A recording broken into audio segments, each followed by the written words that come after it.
പരിശുദ്ധമായ നാമം ഈ പകൽ മഹത്വപ്പെടുമാറാകട്ടെ. എന്നെ കേൾക്കുന്ന എല്ലാ പ്രിയപ്പെട്ടവർക്കും പ്രഭാത വന്ദനത്തെ ദൈവനാമത്തിൽ അറിയിക്കുന്നു. ലൂക്കോസിൻ്റെ സുവിശേഷം 18 അധ്യായത്തിൻ്റെ 41 വാക്യം. അവൻ അടുക്ക വന്നപ്പോൾ ഞാൻ നിനക്ക് എന്ത് ചെയ്യണം എന്ന് ചോദിച്ചു. കർത്താവേ, എനിക്ക് കാഴ്ച കിട്ടണം എന്ന് അവൻ പറഞ്ഞു.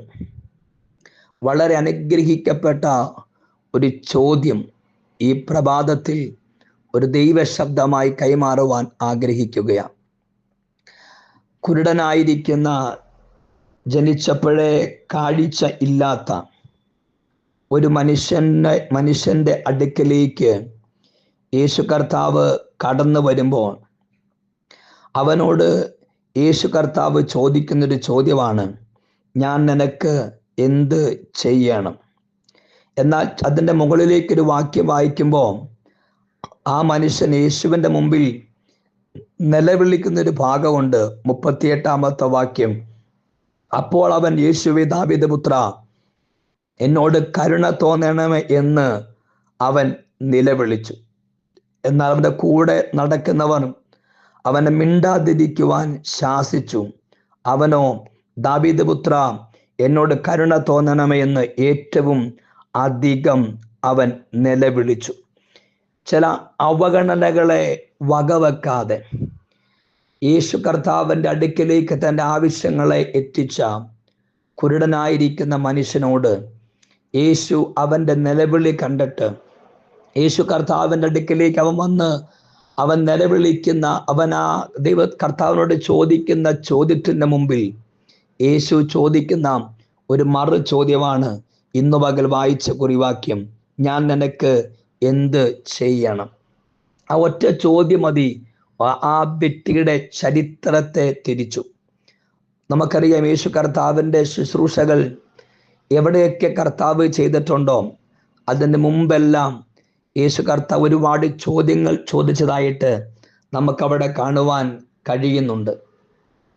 ഇന്ന് പകൽക്കാലം 38 കൊല്ലം കൊളക്കരെ കിടന്ന ആ മനുഷ്യനോട് യേശു ചോദിച്ചൊരു ചോദ്യമാണ്, നിനക്ക് സൗഖ്യമാകുവാൻ മനസ്സ് ഉണ്ടോ എന്നൊരു ചോദ്യം.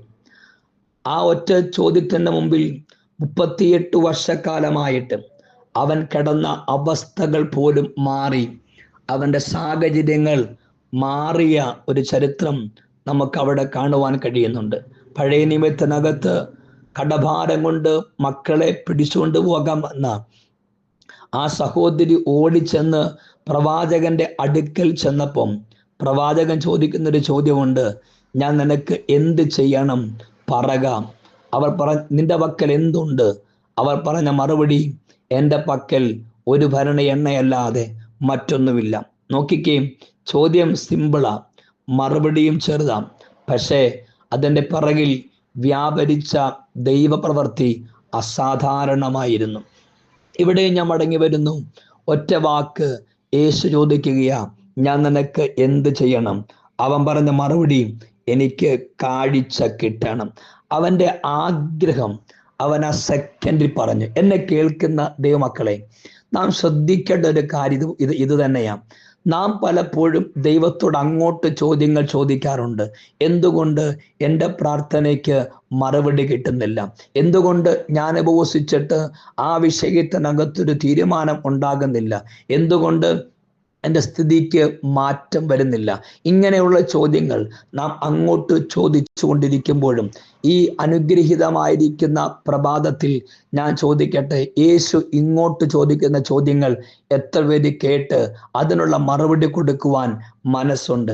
എന്നെ കേൾക്കുന്ന ദൈവമക്കളെ, അങ്ങോട്ട് മാത്രം നാം ചോദ്യം ചോദിക്കാതെ തിരിച്ച് അവൻ ഇങ്ങോട്ട് ചോദിക്കുന്ന ചോദ്യത്തിന് വേണ്ടി നീ കാതോർത്ത് ആ ദൈവ ശബ്ദത്തിന് മുമ്പിൽ നീ പ്രതികരിക്കുകയാണെങ്കിൽ ഉറപ്പായിട്ടും ഒരത്ഭുതം നമ്മുടെ ജീവിതത്തിനകത്ത് സംഭവിക്കും എന്നുള്ളതിന് യാതൊരു മാറ്റമില്ല.